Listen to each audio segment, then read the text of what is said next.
sanctions. Let's get some analysis on this. Giorgio Cafiero is the CEO of Gulf State Analytics.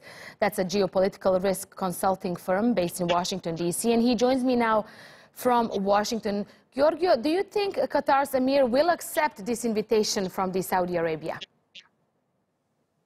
I doubt it. It's quite difficult for me to imagine Qatar's head of state accepting this invitation. You know, 2 years ago, the blockade of Qatar took many people by surprise, including many Qataris.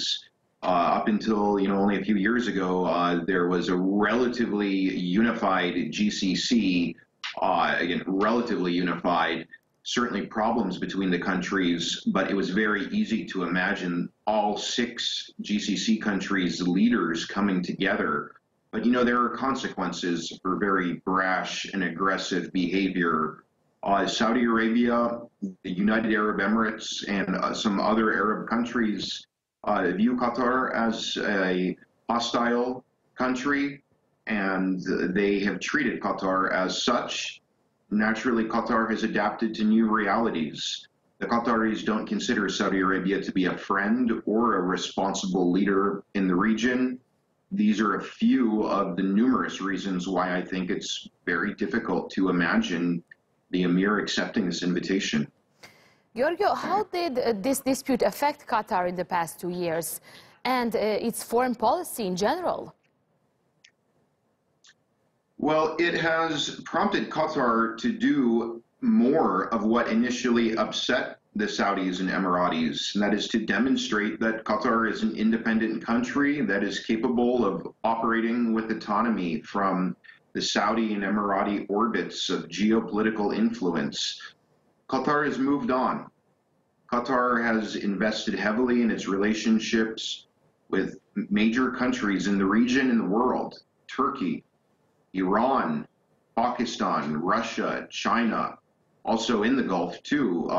Qatar has been able to withstand this blockade also because of support it's received from Kuwait and also the Sultanate of Oman. Doha has adjusted to new geopolitical and geoeconomic realities. Officials in Doha are prepared for the blockade to become permanent. I think they would like the blockade to be lifted. But in Qatar, there's no expectations that this crisis is going to wind down anytime soon. Once again, Qatar was able to move on, and it wants to demonstrate in this quote-unquote post-GCC period that Qatar does not support Saudi Arabia's agenda in the region.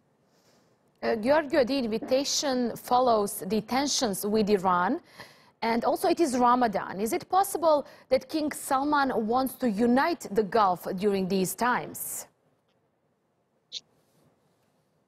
Realistically, to unite the Gulf countries behind Saudi Arabia's agenda would require Qatar to make fundamental differences, not only the way in which the Emirate conducts its foreign policy, but also in terms of how Qatar manages its domestic affairs. This goes to questions about what kind of media culture there is in Qatar.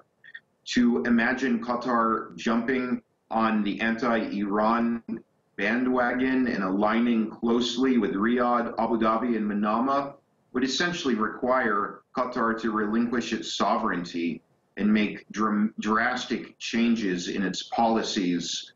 I think people in Saudi Arabia who are realistic about this situation understand that this is probably not going to happen anytime in the foreseeable future, if ever at all. We'll leave it there. Thanks so much for that, Giorgio Cafiero, the CEO of Gulf State Analytics, live for us from Washington, D.C.